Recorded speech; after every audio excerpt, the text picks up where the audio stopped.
Mungkin belum tidak terlalu terlambat juga ya kalau saya ucapkan selamat tahun baru, walaupun sekarang udah tanggal 29 gitu ya, karena baru ketemu lagi kita. Dan mudah-mudahan teman-teman dalam keadaan sehat walafiat, walaupun kondisinya luar biasa hari ini ternyata banjir di mana-mana, geledek dan badai luar biasa. Tadi saya mau keluar rumah juga susah karena banjir di jalan rayanya itu banjirnya luar biasa gitu. Mudah-mudahan ini tidak mengurangi semangat teman-teman untuk tetap belajar dengan hati gembira, tetap semangat. Walaupun kayaknya katanya materinya kok agak-agak berat gitu ya. Kembali saya coba yang berat-berat itu kita coba diringankan gitu ya. Yang motonya kan kita coba landai gitu ya, kita pemberian pembelajarannya landai, kemudian mungkin nanti ada beberapa kita ulang kembali ya dalam dalam satu proses pembelajaran, kita ulang-ulang, mudah-mudahan dengan demikian kita dapat memahaminya lebih apa ya, lebih tajam, lebih dalam.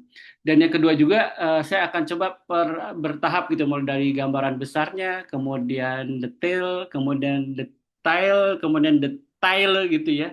Mungkin kita baru sampai yang detail aja gitu, belum sampai dalam lagi. Nanti kita lihat beberapa yang kita anggap bahwa itu tidak terlalu diperdalam, tapi sebetulnya itu bagian daripada detail dari satu masalah yang kita bahas pada hari ini. Mudah-mudahan cukup apa ya, cukup menyenangkan dan tidak apa ya, tidak terlalu mengernyitkan dahi kita untuk ini apa sih gitu ya. Dan saya selalu terbuka, silahkan jika itu bisa langsung bertanya gitu ya. Mudah-mudahan kita bisa diskusi bersama-sama. Saya kira dengan diskusi itu pemahaman kita bisa sama-sama capai dengan baik. Baik, sesuai judulnya, saya coba share dulu ya. Judulnya adalah struktur capital structure.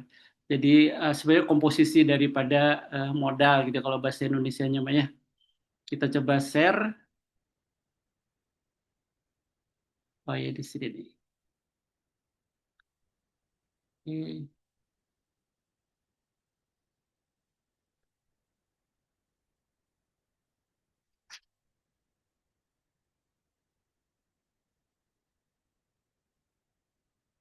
baik. Jadi judulnya seperti ini ya, capital structure, cara menentukan utang vs saham yang bikin perusahaan untuk maksimal. Tentunya saya coba ulangi lagi ya. Dulu pertama kali sekali ini di tahun lalu, kira-kira 6 bulan yang lalu kalau nggak salah, kita mencoba mulai dari gimana sih suatu bisnis itu akan kita coba jalankan dengan komposisi seperti apa. Nah, di sini kita coba kemarin lakukan seperti ini. Jadi di sini kita bisa lihat bahwa ketika kita ingin menjalankan bisnis dan kita lihat neraca gitu ya, bahwa ada sisi sebelah kanan dan sisi sebelah kiri, di mana aset itu sebelah kiri ya kalau dari layar itu sebelah kiri, dan kewajiban dan ekuitas itu di sebelah kanan. Sekarang di mana sebetulnya posisi yang akan kita bahas pada hari ini, yaitu di sisi sebelah kanan ya dari layar ya, artinya dari kewajiban dan ekuitas. Dan nanti lebih mengerucutnya apa sih sebetulnya aset apa sebetulnya akan kita bahas di dalam capital structure itu. Nanti kita coba lihat seperti apa. Kita lanjutkan. Nah, eh, dalam neraca kan ada seperti ini ya, blok-bloknya gitu ya. Ada blok aset, ada blok kewajiban atau liability, ada blok ekuitas. Nah, di sinilah sebenarnya kita tetap ini dalam mengulang kembali ya, harus harus hafal kalau neraca itu posisinya adalah aset, kemudian lawannya adalah kewajiban, liability atau ekuitas. Sebenarnya kalau sederhananya gini, aset ini dibiayai oleh apa? Nah, yang membiayai itu adalah dari sisi sebelah kanannya. Sebelah kanan itu biasanya apa yang ukuran sebelah kanan, biayanya harusnya murah gitu ya untuk mendapatkan aset atau nanti return-nya lebih tinggi gitu ya. Jadi sebelah kanan itu kita bagaimana caranya nanti menghitung kewajiban ekuitas itu menjadi murah itu untuk mencapai aset yang tinggi. Nah, kemarin juga kita coba lihat di sini integrasinya seperti apa. Jadi nanti kita tetap fokus kepada neraca yang sebelah yang tengah itu ya. Tapi itu berhubungan dengan beberapa proses ini mungkin masih harus diingat ya, harus diingat kembali sekaligus kita mereview lagi atau mengingat kembali bahwa nanti di dalam sebelah kanan pun itu nanti ada yang namanya laba ditahan. Ya, laba ditahan itu atau return earning itu adalah bagian daripada modal karena ini adalah laba ya, laba yang tidak dibagikan atau yang tidak. Kalau biasanya kalau laba itu ada pembagian dividennya gitu ya. Nah, dividen itu dibagikan kepada investornya atau pemegang saham. Nah, tapi ada juga yang disimpan, tidak diambil semua. Itu biasanya untuk tadi untuk membiayai aset tetapnya. Apakah nanti dari laba ditahan itu kita coba membuat proyek atau membeli mesin misalnya atau sesuatu yang jangka panjang. Kemudian kita coba mengingat kembali. Nah, sekarang apa itu kapital atau modal gitu ya? Nah, kita bisa lihat ada neraca dari sisi melihat dari kewajiban lancar ya, dan dari sisi aset jangka pendeknya, aset lancarnya ya ini seperti ini di atas gitu ya. Jadi di sini ada kewajiban jangka pendek, kemudian di sebelah kirinya itu ada yang dinamakan dengan ada kas piutang persediaan modal atau aset jangka pendeknya. Tapi kalau kita kemudian nah kemudian kemarin juga ini sudah dibahas ya di kalau pertemuan kedua atau ketiga. Lebih banyak kita bermain kemarin adalah di sisi ini di kas piutang lancar persediaan. Jadi rasio-rasionya biasanya di rasio di paling atas itu. Nah, di dalam capital structure itu nanti kita bermain di yang lebih bawahnya setelah itu ya, jadi berurut. Nah, ini ulangi lagi bahwa yang di atas itu kita bermainnya yang namanya working capital ya, kemarin di pertemuan di Desember itu. Bagaimana kita membutuhkan modal kerja, working capital modal kerja sebesar apa sih? Cara menghitungnya kemarin mungkin bisa kita ingat-ingat lagi. Jadi kita mulai menghitung dari siklus penjualan dan siklus pembelian gitu ya.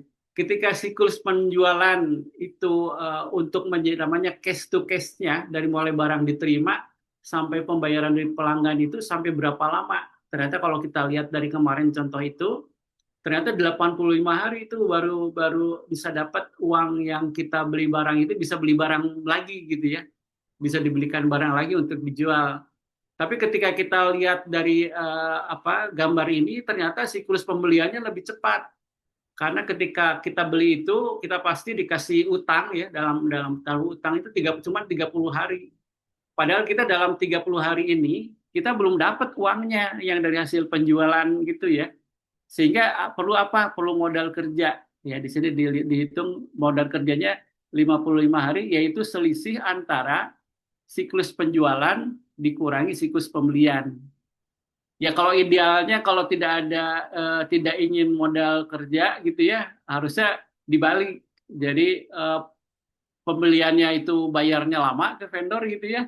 Tapi kemudian untuk penjualannya cepat gitu uangnya yang kita masukkan menjadi kas itu lebih cepat gitu. Nah, itu mungkin tidak perlu modal kerja. Kalau seperti itu yang disebut sebagai cash flow operasional yang sehat gitu ya.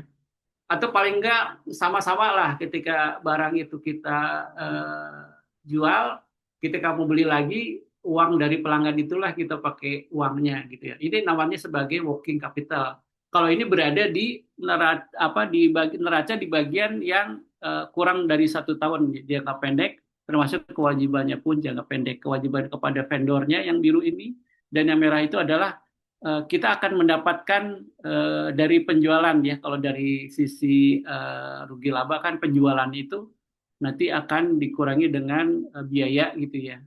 Nah, di sini juga ada pembeliannya biaya itu sebenarnya dari mana? Ya dari siklus dari pembelian gitu. Nah, ini kita berbicara tentang working capital, jadi modal yang di usianya paling tidak kurang daripada 1 tahun. Gitu.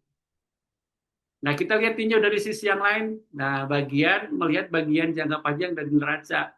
Kita melihat dari paling bawah ya, paling bawah maksudnya golongan bawah dari neraca itu loh.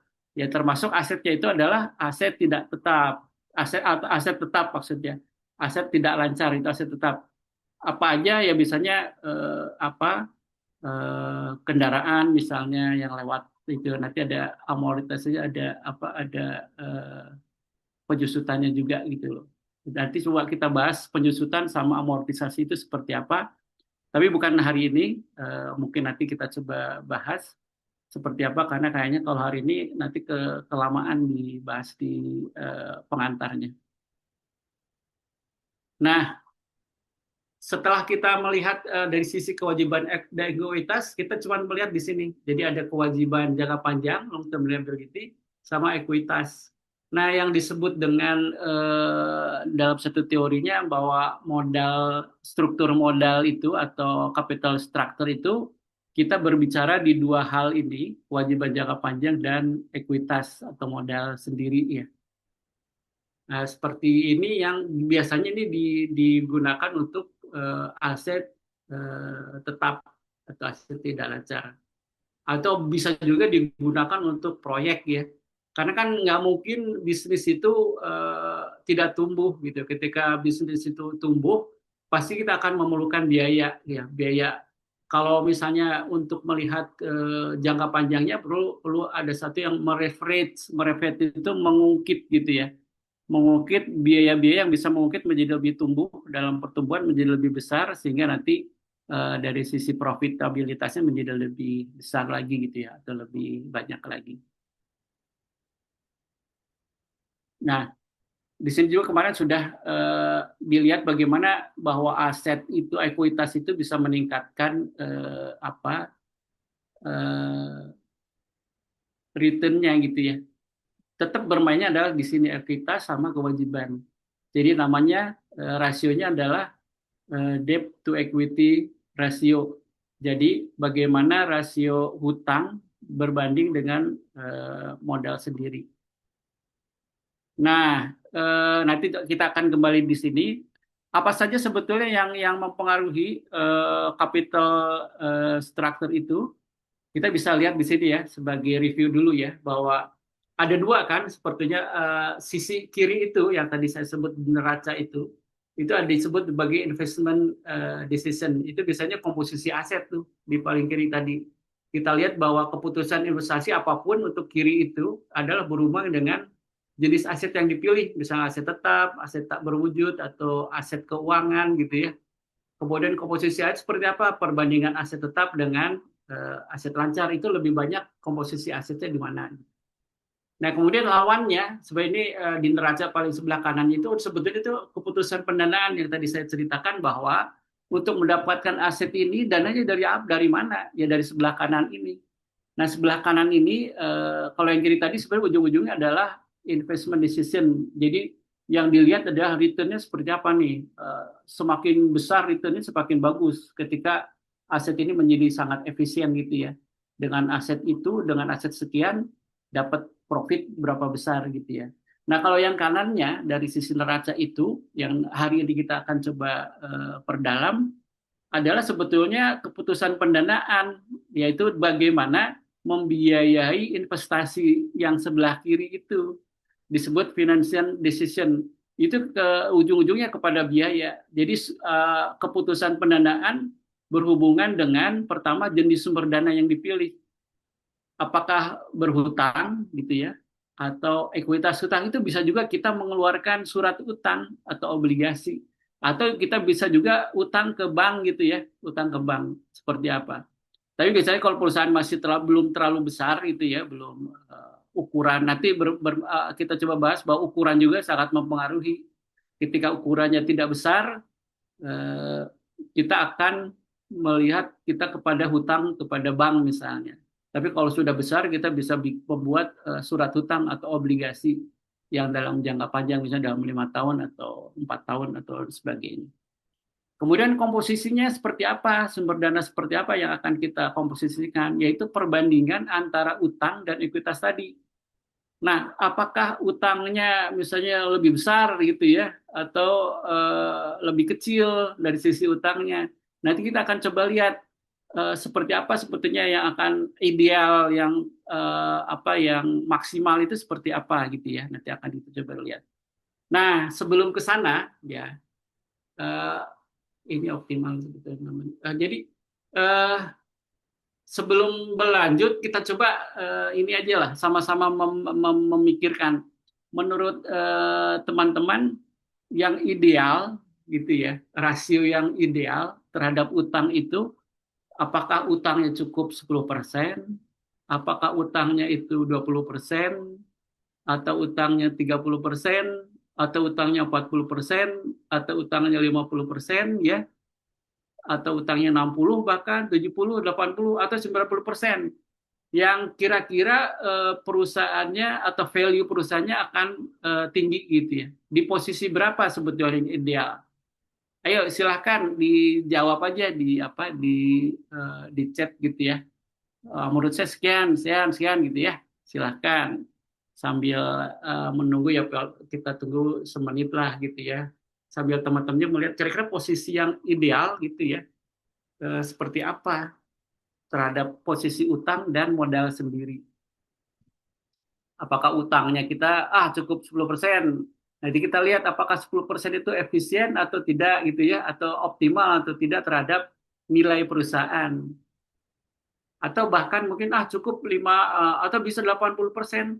Karena kalau modal sendiri kan yang tadi modal sendiri mungkin tidak ada, tapi kita maksimalkanlah utang gitu loh, tapi untuk mencapai revenue atau value atau nilai perusahaan yang lebih tinggi.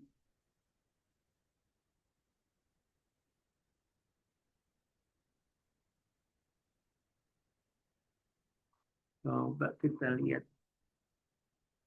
Kok hilang di situ ya?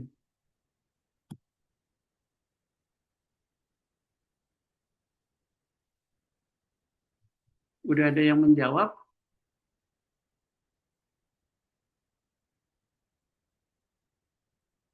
Saya kok nggak bisa kalau kelihatan itu.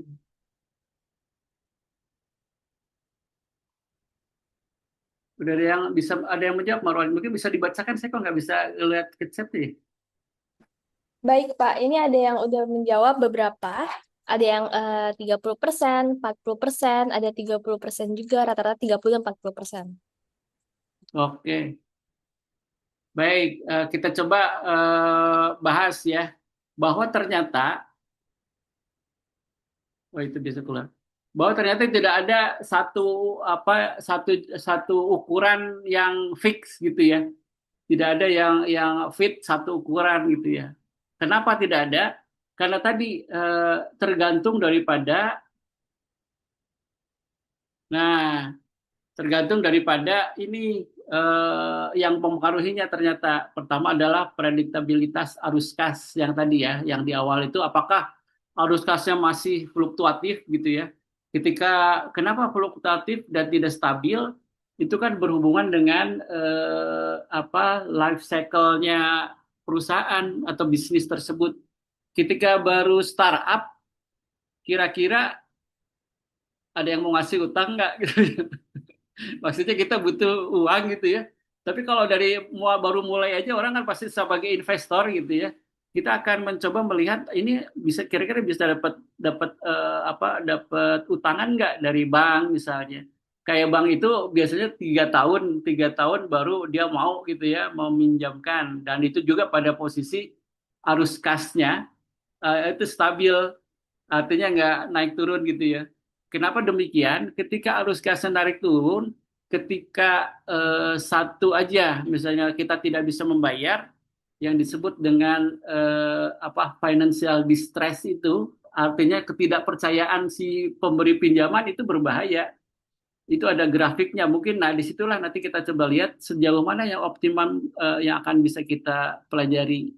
Kemudian dari sisi persaingan, kita udah tahu ya, apakah persaingannya ketat gitu di dalam bisnis itu, sehingga ketika kita meminjam uang besar, tapi kita kalah bersaing terus, kan akhirnya kepada pelanggannya pun berkurang dan pendapatannya berkurang, revenue-nya berkurang gitu ya, sehingga profitnya pun menjadi kecil, dan terutama untuk membayar cicilan ke yang memberi utang itu menjadi gagal gitu ya. Nah, biaya modal nanti ada rumusnya. Biaya modal itu apa aja? Nanti kita bahas.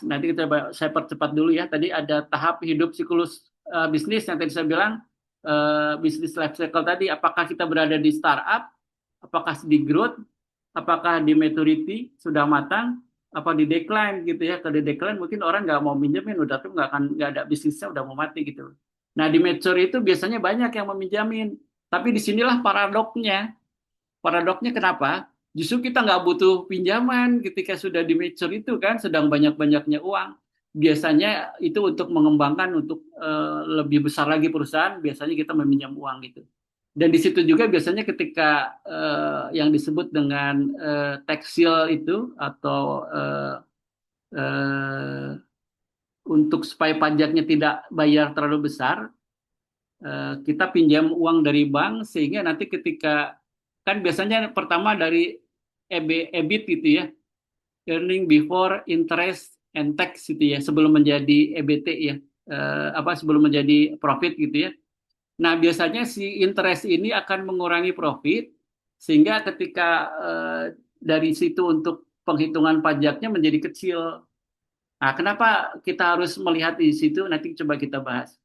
Kemudian preferensi risiko manajemen ya artinya di sini ada misalnya kalau manajemen sama si pemilik itu tidak sama, biasanya kepentingannya berbeda. Kedua, kontrol ya. Ketika kontrol itu sejauh mana kita bisa mengendalikan ketika kita terlalu besar pinjamnya ke luar atau ke bank misalnya. Itu kontrol banknya lebih besar daripada kita sebetulnya laporannya lebih banyak gitu ya. Dan kemudian kebijakan perpajakan di spell sedikit aja perpajakan itu ketika perusahaan itu untungnya besar gitu ya kita akan lebih mudah untuk pinjam ke bank supaya bisnisnya menjadi besar. Jadi satu rupiah yang kita dapatkan dari pinjaman ya, ketika pinjam terus kita dapat return misal satu rupiah, itu berarti kalau kita menggunakan kalau kita tanpa pinjaman gitu ya, kita hanya dapatnya 0,75 misalnya kalau misalnya pajaknya 25%. Kenapa? Karena keuntungan itu dikurangi pajak kan 25%-nya berarti 0,2 seperempatnya itu diberikan keuntungan itu dipotong oleh pajak. Tapi kalau dipinjamkan dan dikurangkan dulu dengan bunga, memang kita bayar ke namanya biaya pinjaman itu harus lebih kecil daripada biaya pajaknya. Nanti kita coba bahas di situ. Nah, ini yang tadi saya sebutkan. Akhirnya di mana kita mencari titik maksimumnya, yaitu di sini eh, di ketika antara eh, tax shield atau apa nyebutnya apa ya biasanya itu perlindungan pajaknya gitu ya dengan cost of financial distress ini.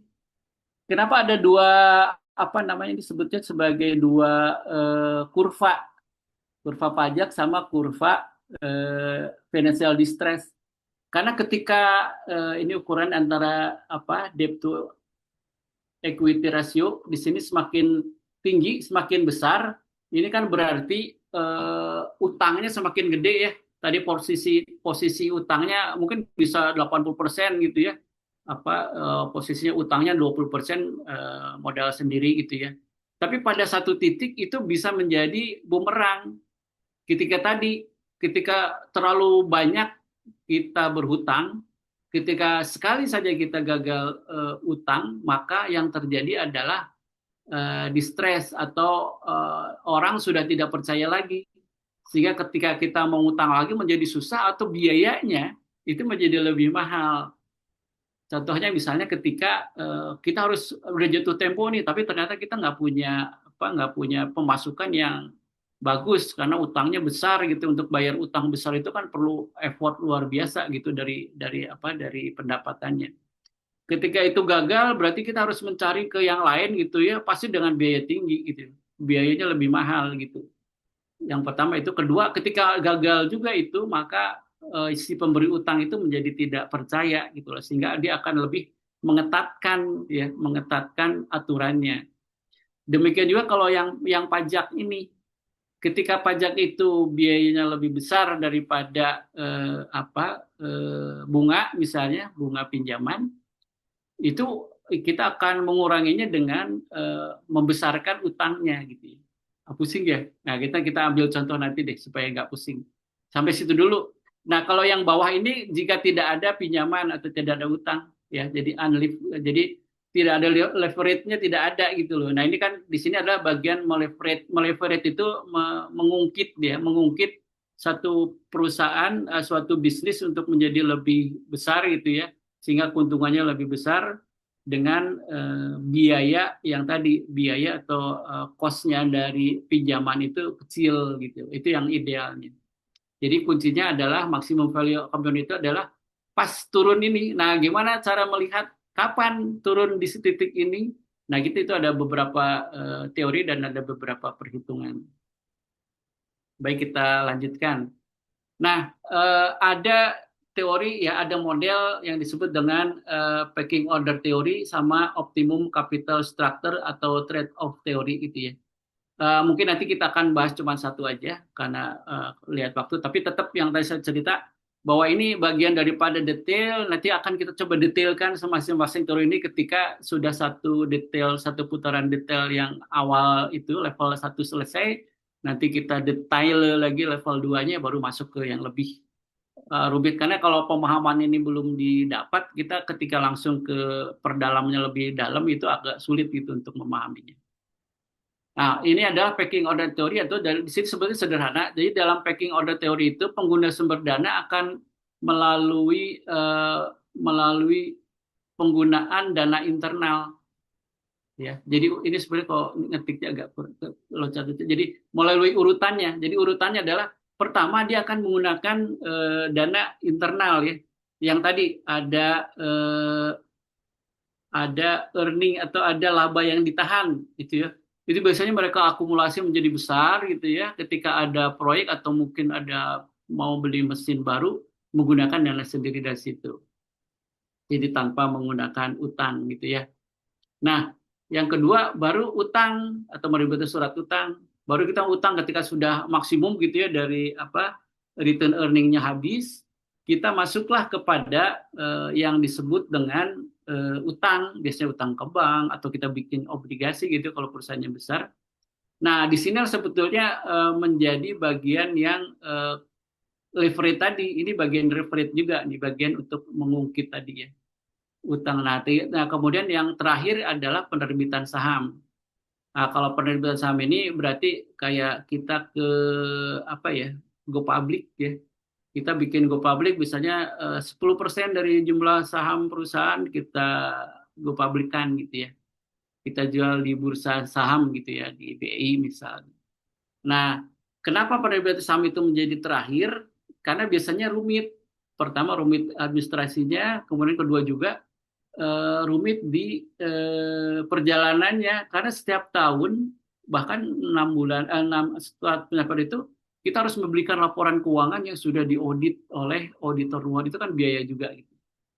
Terus kemudian kedua itu sangat tergantung juga kalau di bursa saham itu harga sahamnya itu kan fluktuatif yang kalau tidak hati-hati itu akan justru menurunkan nilai per lembar sahamnya. Kan banyak sekali gitu ya. Kadang-kadang perusahaan yang baru pengen go public, pas go publicnya nilai perdananya besar, tiba-tiba dalam perjalanan makin lama makin kecil ya. Karena itu tadi ada beberapa yang harus disikapi, terutama pengaruh dari ekonomi suatu negara juga kan mempengaruhi gitu ya, atau bisnis ya, iklim bisnis cuma mempengaruhi. Yang kasus Goto misalnya, padahal itu kan saham teknologi biasanya tinggi ya, biasanya bagus gitu, tapi ketika kasus Goto itu yang tadinya 600 gitu ya, kalau nggak salah tinggal 50 atau ya di bawah 100 gitu. Itu kan berarti nilai atau value-nya menjadi turun drastis gitu. Nah, yang kedua adalah teori optimum capital structure. Jadi terdapat suatu kondisi di mana biaya modal, nah ini kembali kepada biaya tadi. Biaya ketika kita menggunakan dana sendiri, biaya ketika kita menggunakan pinjam utang keluar, dan biaya ketika kita menerbitkan saham. Nah, di sini dihitung namanya WACC, the weighted average cost of capital. Jadi biaya rata-rata rata-rata modal. Jadi menyeimbangkan antara biaya utang ya dengan modal sendiri. Jadi dengan arus kas yang sama, value akan menjadi tertinggi jika WACC. Jadi ketika kita ingin melihat value perusahaan itu tinggi, itu biasanya WACC-nya rendah gitu. Jadi karena kan biaya ya. Kan kalau seperti biasa kalau satu bisnis itu ketika biayanya rendah pasti akan menghasilkan return yang tinggi kan. Misalnya dengan nilai value perusahaan itu menjadi tinggi ketika biaya untuk membiayainya itu antara modal sendiri sama utang itu menjadi kecil biayanya. Misalnya bunganya kita dapat bunganya yang kecil gitu ya. Kemudian obligasi sahamnya mungkin kita juga menggunakan biaya sahamnya yang kecil. Oke. Nah, kembali bahwa tadi bisnis life cycle itu sangat berpengaruh. Kita berada di mana sebetulnya?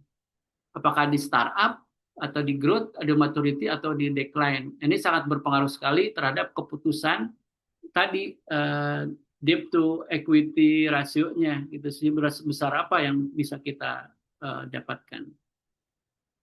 Nah di sini bisa kita lihat karakteristik intinya ya, begitu bisa kita lihat di sini. Pertama dampak kepemilikan ya, bahwa utang itu tidak ada pengenceran saham karena utang itu ya orang orang lain ya, kemudian kita pinjam uangnya tapi kepemilikan perusahaannya tidak berubah gitu ya. Jadi para pendiri mempertahankan kendali penuh dari perusahaannya. Tetapi kalau yang equity, misalnya dampaknya ketika kita menerbitkan saham, terjadi pengurangan nilai saham. Jadi penjualan saham mengurangi kepemilikan saham pendirinya. Kemudian biaya modal, gitu ya. Utang itu kalau bunganya 5-20% lah, biasanya dapat dikurangkan dari pajak yang tadi. Mungkin pajaknya berapa sekarang ya 25% ya 25% ya paling maksimum seperti itu. Kalau misalnya sama dengan biaya bunga gitu ya, nah nanti itu bisa jadi pengurang itu. Jadi kita bikin modalnya berarti utangnya diperbesar supaya bayar pajaknya tidak besar gitu. Karena kan EBIT itu kan interest dulu baru tax gitu ya.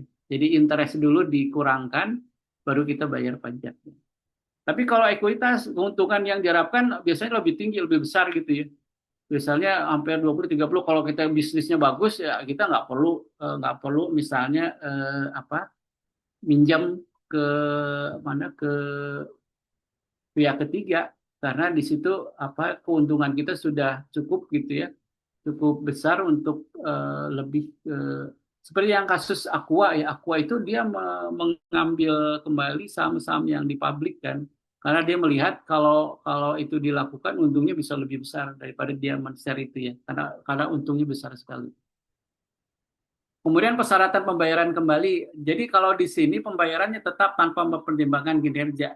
Ya, jadi terserah perusahaan sedang ruginya, bahkan sedang rugi gitu ya, atau untungnya kecil pun, angkanya pembayaran bunganya kan fix segitu-segitu aja gitu. Tapi berbeda dengan ketika ekuitas, tidak ada pembayaran kembali. Jadi pengembalian melalui apresiasi atau penjualan aset biasanya. Kalau ekuitas itu tidak ada yang fix rutin tiap bulan dibayar gitu. Kemudian risiko keuangan, tingkat pembayaran yang lebih tinggi, keterlambatan pembayaran dapat memicu gagal bayar. Nah, ini disebut dengan financial distress itu di sini. Ketika gagal bayar, maka risikonya menjadi tinggi di utang itu ya. Tapi kalau di ekuitas atau saham itu lebih rendah karena tidak ada pembayaran wajib selama masa penurunan ekonomi. Walaupun rugi ya tetap aja nggak perlu bayar ke si pemilik saham baru itu kan. Nah, kemudian pengambilan keputusan, ya kembali yang tadi sama, jadi pengaruh pembeli pinjam terbatas, jadi terutama dalam hal perjanjian ya. Tapi kalau semakin besar, biasanya yang memberi utang itu bisa lebih besar juga pengaruhnya. Tapi kalau yang di ekuitas, investor sering sekali mendapatkan kursi di dewan direksi. Jadi kalau misalnya kita jual sahamnya sampai lebih dari 40% gitu, atau kita punya lebih dari itu, bisa kan karena punya mayoritas, biasanya dia lebih diberi peran juga di dalam perusahaan tersebut sehingga ada orang baru lah istilahnya. Kemudian garis waktunya, proses perjanjiannya bisa lebih cepat kalau pinjam ke bank itu ya.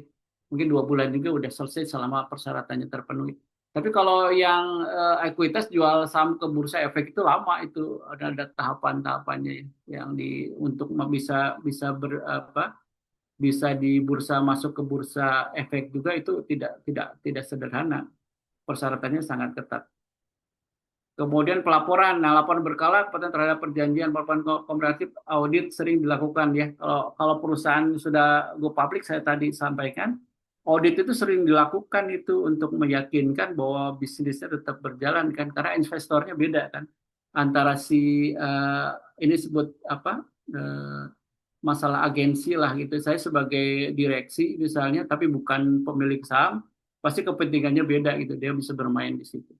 Nah, kemudian kalau yang utang, ya itu laporan kalian berkala aja itu kepada terhadap perjanjian, harus memberikan apa, laporan audit misalnya cukup setahun sekali, atau ada perjanjiannya seperti apa.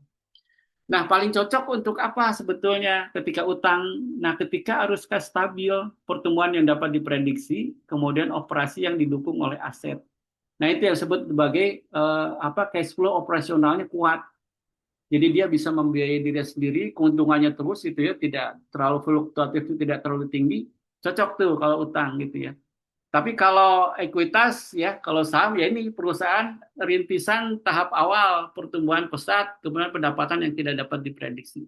Ya seperti ini, ketika justru ketika rintisan tahap awal ya, ketika kita butuh modal awal di startup, cari aja teman yang lain yang punya modal, masuk gitu ya ke situ ya. Biasanya seperti itu.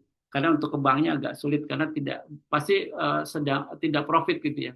Startup itu baru baru awal-awal itu pasti tidak ada profitnya. Oh ini udah. eh Baik, mungkin kita coba sebelum tanya jawab gitu ya. Nah, kembali ini ada satu kasus sebetulnya saya coba, panjang sekali kalau saya sebutkan satu persatu gitu ya, ukuran-ukurannya. Tapi saya coba rekapitulasi secara hitungannya, ada nanti di sini ada, atau mungkin kita coba lihat hitungannya dulu ya. Nah, kayak ini. Jadi saya coba menghitung dari PT Indofood, udah tahu ya Indofood itu yang ngeluarin Indomie, ada Bogasari, ada apa lagi? Ya itulah, banyak di situ ya, juga ada perkebunan juga. Jadi di sini saya kasih bahwa rasio DER-nya di angkanya saya samarkan di 3 tahun ukuran 3 tahun. Jadi tahun pertama itu rasionya tinggi sekali, jadi 245% itu berarti hampir 2,5 kali lipat gitu ya, antara utang sama rasio ekuitas. Cara bacanya gimana sebetulnya? Kenapa 245 teh gimana bacanya? Jadi utangnya itu bisa 2,5 kali dari modalnya. Jadi kalau neraca kewajiban tetapnya itu bisa 3 kali, bisa 2,5 kali daripada ekuitasnya yang di bawahnya, kotak di bawahnya. Kenapa bisnisnya? Ya tadi karena bisnisnya udah matur ya, udah stabil. Kalau Indofood, Sukses Makmur itu kan pasti udah stabil. Tapi yang dilakukan adalah ternyata dia mengurangi DER-nya pada tahun kedua, 2 tahunnya, yaitu tinggal 1,3 kali ya.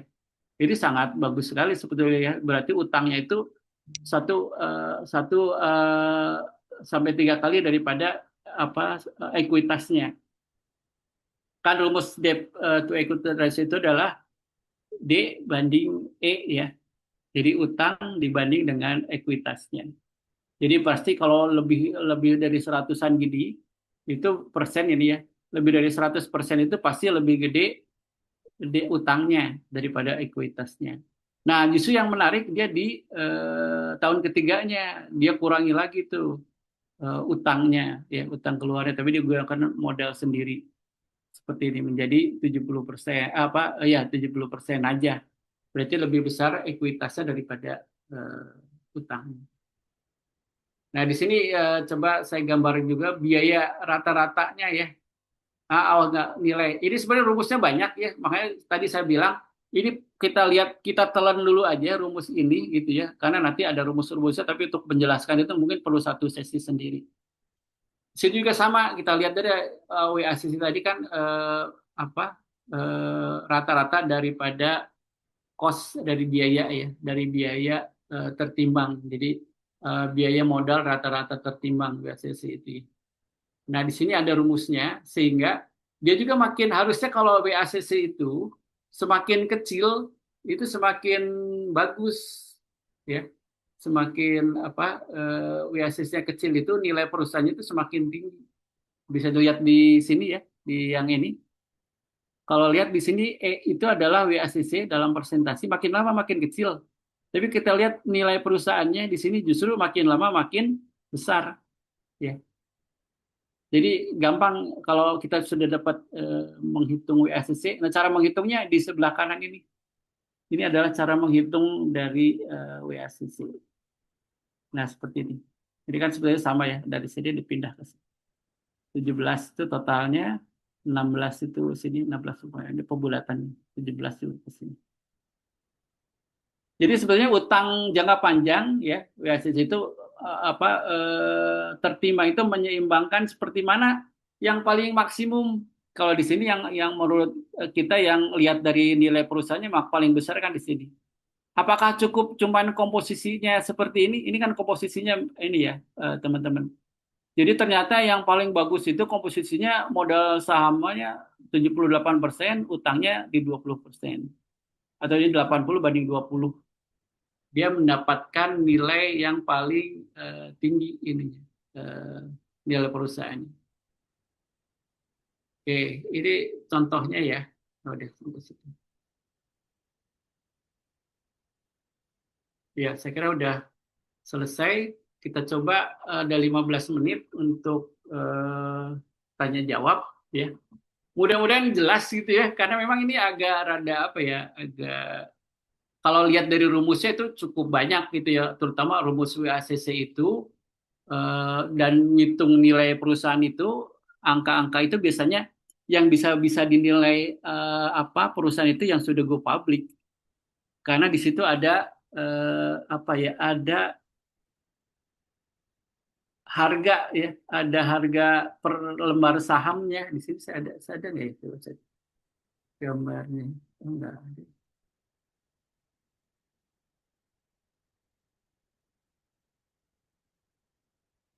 Enggak ada yang ada. Oh, di sini. Nah, ini nih di biaya modal saham nih. Jadi ini harga saham itu fluktuasi ya.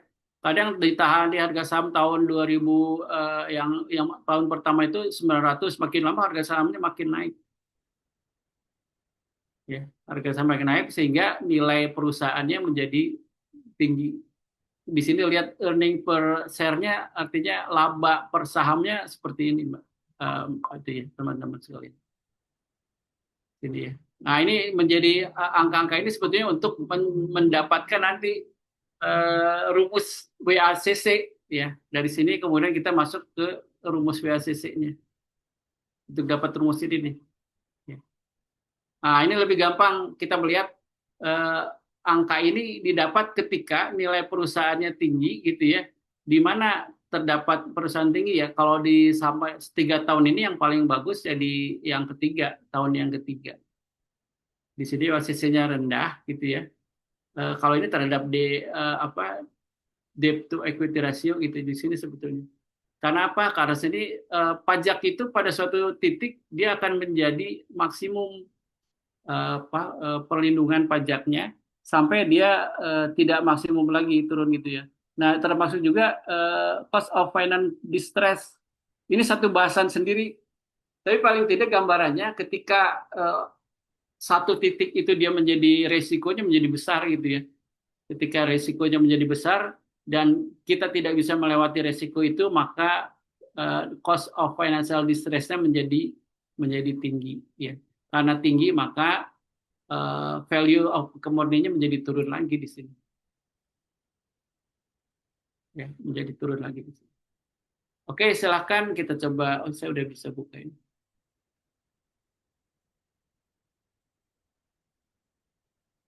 Oh iya. Oh, ini pertanyaan, Pak, kapan perusahaan lebih baik menggunakan saham dibandingkan utang? Itu tadi ketika kalau pakai picking teori tadi ya, yang urutan-urutan tadi, pakai modal sendiri dulu gitu ya. Dan itu berdasarkan survei beberapa perusahaan, beberapa ribu kalau nggak salah dia bikin survei. Ternyata kebanyakan perusahaan itu menggunakan tadi eh, laba ditahannya dulu, dia gunakan, baru setelah itu tidak mencukupi, dia kemudian berhutang, ya mengambil hutang ke pihak ketiga gitu ya. Nah, setelah itu baru ketika itu sudah juga maksimum, maka dia melantai di bursa gitu ya, baru ke sana gitu. Tapi sekarang suka kebalik-balik biasanya ya. Kayak ini yang ideal, maksudnya yang dari survei itu kebanyakan seperti itu, tapi ada juga yang tidak seperti itu dalam perjalanannya gitu ya. Kayak Indofood juga dia punya satu lagi namanya apa gitu ya, perusahaan bukan Indofood Sukses Makmur, dia baru dibentuk dalam setahun gitu ya, tapi udah langsung dia bursa gitu. Kenapa bisa demikian? Ya karena syarat-syarat terpenuhi. Misalnya kalau nggak salah cukup penjualannya apa dari sisi marketingnya kalau nggak salah yang dibursakan itu. Saya jadi lupa. Ada satu lagi perusahaan selain ini. Jadi ada beberapa selain Indofood ada namanya apa lagi gitu ya. Satu lagi ada hubungan dengan Indofood juga. Dia baru saya ketemu dengan yang mengelola itu ketika ada satu seminar. Itu cukup 6 bulan Pak katanya saya membuat. Jadi dari mulai perusahaan gitu ya baru kemudian dia langsung ke bursa gitu ya, ke bursa mencari dananya dari bursa saya bukan dari pinjaman. Nah, tadi kapan mulainya itu tadi relatif ya, tergantung bisnisnya. Tapi kalau kita mengikuti packing tadi yang teori packing teori tadi, ya awalnya dari modal sendiri gitu ya. Apalagi tadi kalau kita bikin kita lihat dari life cycle-nya dari sini. Kalau kita baru mulai ya nggak bisa gitu ya. Nggak bisa pertama bukan nggak bisa terus yang mau beri utang juga kan nggak tahu bisnisnya belum jalan gitu ya terus tiba-tiba kita minta utangan ke bank pasti ditolak kalau nggak salah syarat ke bank itu 3 tahun berturut-turut bagus ininya laporan keuangannya baru boleh padahal yang saya buat paradok itu padahal sebenarnya kita sedang butuh uang justru untuk berkembang gitu ya sedang kesulitan juga butuh duit itu loh untuk supaya lebih jadi kalau perusahaan rugi gitu ya, terus kita pinjam, ya kayaknya lebih banyak ditolaknya karena dia tidak mau mengambil risiko gagal bayar gitu. Walaupun ya saya punya pengalaman, kita asetnya banyak loh, punya tanah, punya gedung gitu ya.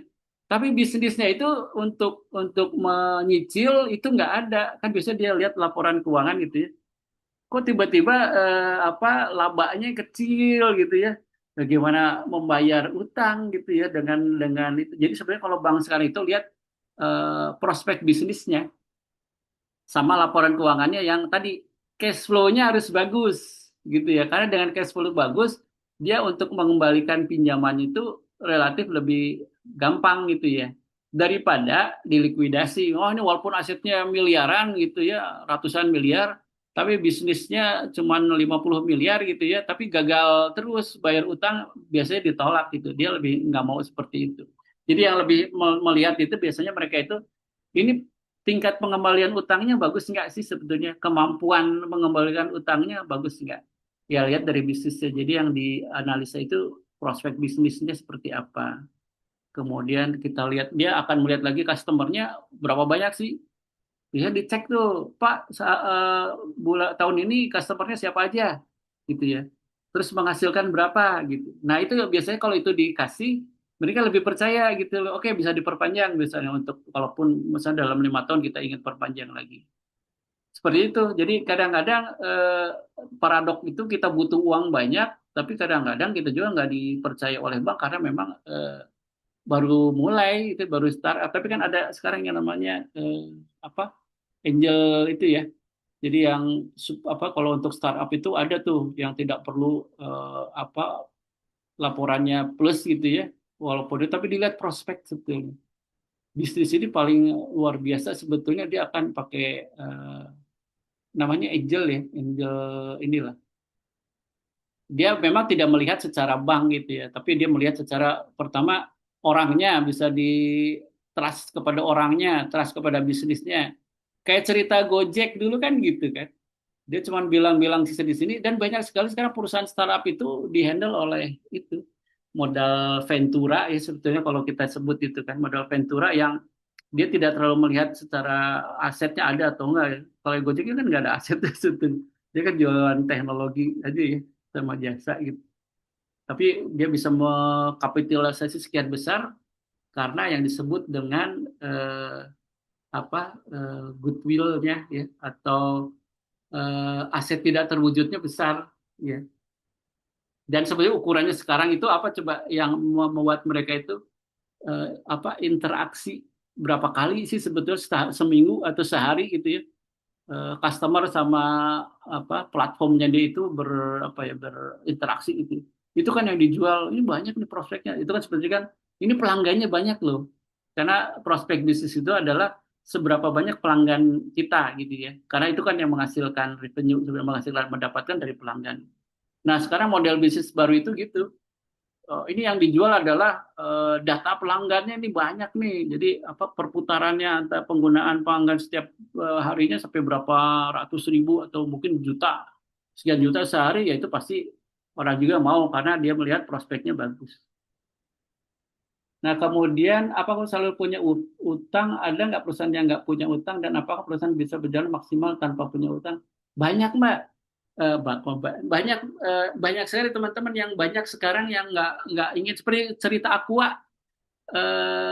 Aqua itu ngambilin utang atau bahkan saham dari luar itu diambilin semua karena dia pede, untungnya gede daripada untungnya gede dibagi ke orang lain, lebih baik kita sendiri. Kebanyakan yang seperti itu adalah jika dia melihat untung prospek bisnisnya luar biasa dan untungnya besar gitu ya, dia nggak akan cari utang, udah dari cash flow operasionalnya aja sudah besar gitu. Biasanya kayak Indofood itu untungnya gede sekali, makanya dia kecilin lama-lama kan utangnya itu, dia perkecil utangnya karena dia tidak ingin ribet sebenarnya apalagi ke bursa saham gitu ya. Melantai ke bursa itu biayanya ternyata besar kalau ketika ada satu wawancara dengan apa Aqua itu terlalu besar. Pertama administrasinya harus ada laporan audit dari audit nggak mau audit yang tidak yang bagus gitu ya. PwC, Deloitte misalnya atau EY nggak mau kalau bukan itu gitu kan. Itu kan mahal gitu ya. Biayanya mahal gitu loh. Tapi kalau dia nggak bursa, paling nggak ada kewajiban itu kan. Internal aja gitu. Nah seperti itu. Biasanya yang PD itu yang melihat bisnisnya ya udah nggak bisa lah nggak kalau dibagi-bagi ke orang lagi ribet lah laporannya terutama biaya tadi biayanya menjadi lebih besar gitu ya makanya dia lebih baik nggak punya utang. Jika mau invest, apakah kita perlu melihat hutang dari perusahaan tersebut? Nah ini tadi WACC itu adalah bagian ketika kita mau melihat apa kita mau invest gitu ya kepada satu perusahaan. Itu biasanya salah satu indikator yang harus kita pelajari adalah itu. Karena kalau nggak dilihat di situ, ya tadi jangan-jangan itu kan utang itu kan sesuatu yang harus dibayar itu. Ketika bisnisnya pun tidak bisa dibayar gitu ya dengan utang yang besar, ya nggak mau kita menjadi investor tadi. Investor kan dari sisi kiri ya, ya kita lihat. Nah dari sini investment decision itu biasanya dia ngelihat nih ini bagus nggak dari sisi prospeknya gitu ya. Baru dia mau dari sisi membiayai ini gitu. Tetap harus tapi berbeda ya harus jangan disamakan ketika kita beli saham yang di bursa karena itu faktor fundamentalnya tidak terlalu dilihat nggak itu jadi itu kalau keburu keburu lewat momentumnya kalau itu kan berdasarkan ada momentum apa gitu ya naik gitu ya tiba-tiba ada momentum apa yang kita juga nggak ada dalam perhitungan bisnisnya pengaruh nih misalnya minyak gitu ya atau sekarang sawit gitu ya ternyata di Eropanya di di stop atau ada syarat-syarat yang memberatkan, itu otomatis bursa harga sahamnya menjadi turun. Apakah itu dari perhitungan laporan keuangan? Enggak, itu enggak dilihat dari situ, itu dari isu. Jadi harus bisa dibedakan antara fundamental sama angka-angka yang ada di bursa itu ya. Itu biasanya lebih banyak dari isu apa nih? Kira-kira misalnya apa APBN ya, APBN 2026 itu untuk bisnis X itu kecil, nah, pasti akan turun juga itu nilai sahamnya karena dilihat nggak ada prospek nih. Biasanya dia dengan negara misalnya bisnisnya tiba-tiba itu dikurangi, itu pasti akan menurunkan seperti itu. Jadi lebih banyak kepada isu-isu yang kira-kira dalam prospek, kan prospek ya, yang dihitung adalah prospek kedepannya seperti apa. Ketika ada isu ini, wah kayaknya akan turun nih, sahamnya akan turun nih. Itu biasanya kita lihat dari nilai per lembar sahamnya kan di bursa. Dan di Pak, biasanya ukurannya IHSG ya, indeks seluruhan biasanya ukuran seperti itu. Jadi harus dibedakan apa pakai fundamental. Fundamental itu digunakan ketika dia baru mulai di bursa. Jadi saham perdana itu ya. Kita baru mulai nih, ya udah kita lihat laporan itunya. Tapi setelah masuk isunya kan macam seperti Goto itu kan. Goto itu awalnya bagus itu. Sampai ukur hitung-hitungannya luar biasa di prospeknya seperti X gitu ya. Ternyata setelah dalam perjalanannya kan banyak kasus deh, kasus A, B, C, D gitu, itu menurunkan bursa sahamnya, harga perdagangan sahamnya menjadi turun. Jadi harus dibedakan antara dari hasil nyebutnya fundamental analisa fundamental itu ya dari laporan keuangan, jadi bisa di awal-awal aja. Awal-awal seperti apa sih? Gitu. Walaupun nanti akhir tahun gitu ya, laporan dari mereka misalnya. Tapi kan dalam sehari-hari kita nggak bisa itu jadikan patokan sebetulnya. Oke, kemudian atas lagi. Kalau baru mulai invest ke saham ya harus milih perusahaan seperti apa. Nah, ini nanti kita ada bikin ini lagi ya, bikin kelas tersendiri di bursa saham itu apa sih yang harus dilihat gitu ya. Seperti apa harus dilihat. Apalagi sekarang anak-anak mahasiswa udah punya ukuran gitu ya. Tapi biasanya ya kalau baru-baru mah ikut yang reksadana saham kan ada tuh. Biasanya ada ininya, ada yang mengelola saham-saham itu. Oke, beli jual, bukan kita yang melakukan. Kalau kita melakukan ya kecuali kita profesinya di situ gitu ya. Ya biasanya kita serahkan aja gitu ya, bahwa prospeknya ini yang bagus A B C D gitu ya. Biasanya kan banyak sekali itu sekarang. Nah, tentang menghitung betul enggaknya, tadi isunya semakin terlalu banyak isu-isu yang akhirnya di luar eh, teori-teori ya, biasanya di luar teori-teori itu. Walaupun teori itu nanti ada teori lagi ya yang menghitung kalau di bursa seperti apa, itu kan ada grafik-grafiknya gitu. Dia melihat trennya seperti apa. eh ini udah ya, 1, 2, 3. Tadi ya yang kapan perusahaan lebih baik menggunakan saham dibandingkan utangnya tadi. Justru ketika saham itu digunakan ketika utangnya udah mentok gitu ya, udah mentok, tapi kita pingin growth.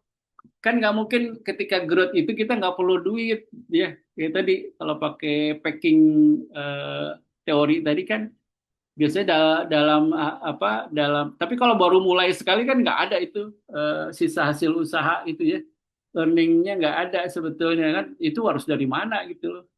Ya kalau perusahaannya nggak terlalu besar sih mungkin masih pinjam saudara gitu ya, masih bagus sekali. Itu lebih ukurannya lebih oke, berarti itu termasuk perusahaan apa sendiri gitu.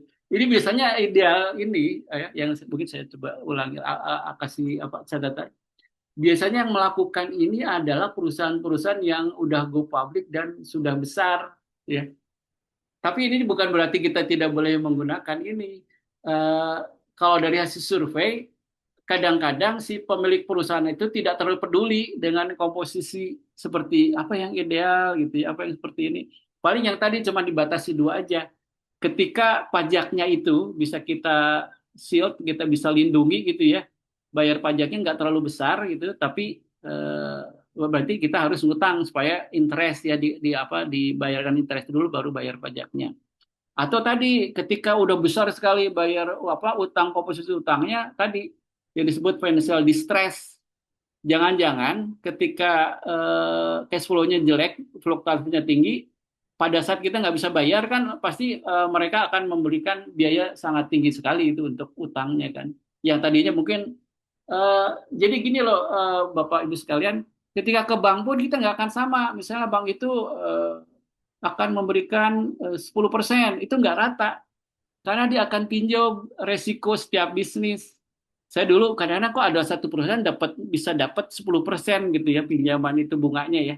Tapi kalau yang ini nggak bisa gitu loh. Dia harus 11 gitu, bahkan 12. Pasti ditanya, ya karena resikonya Pak, bisnis itu beresiko, sehingga risiko itu ditunjukkan terhadap bunga yang tinggi gitu loh. Tapi ketika risikonya itu kecil, mereka bisa ngasih bunga rendah gitu.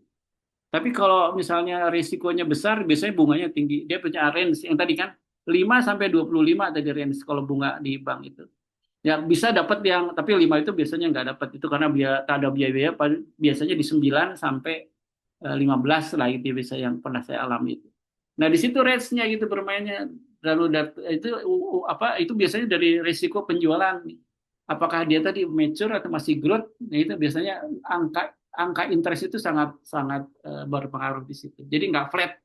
Oh, dapatnya segini bisnis apapun habis itu enggak, tetap dia ada analisa keuangannya di pihak banknya itu untuk menganalisa ini risikonya tinggi atau tidak gitu. Padahal mungkin satu grup perusahaan saya ada satu grup ada 15 perusahaan itu ternyata beda-beda. Kalau pinjam ke bank itu ternyata beda-beda bunganya karena ada risikonya yang berbeda-beda menurut mereka. Jadi itu yang bisa disampaikan. Oke, sekarang udah jam 20 ya. Oke, baik sebagai resumenya tadi udah ya, udah. Nah, ini tuh udah tadi yang packing order udah itu biasanya yang sekarang kita alami yang packing order ini. Nah, untuk yang optimal capital nanti mudah-mudahan kita akan bahas karena di sini tuh lebih banyak apa ya rumusnya di sini. Kalau teman-teman lihat tadi rumusnya banyak untuk mencari WACC ini keseimbangan seperti apa. Tapi kalau teman-teman senang dengan apa dengan bursa beli saham di bursa, salah satu yang jadi tolak ukurnya adalah ini ya WACC biasanya di sana. Tapi kalau untuk perusahaan yang belum go public sih kadang-kadang nggak terlalu. Karena cara ngukurnya juga susah. Cara bukan apa ya, lebih baik cari duit daripada ngukur-ngukur gitu ya. Dan size-nya kalau kecil gitu ya nggak terlalu inilah. Lebih kepada ini aja yang bisa dipegang bahwa selama ini internal dulu dari hasil sisa hasil usaha kalau di koperasi mah ya, tapi itu dibagikan. Tapi kalau dari perusahaan itu ada yang namanya yang disebut dengan return earning. Coba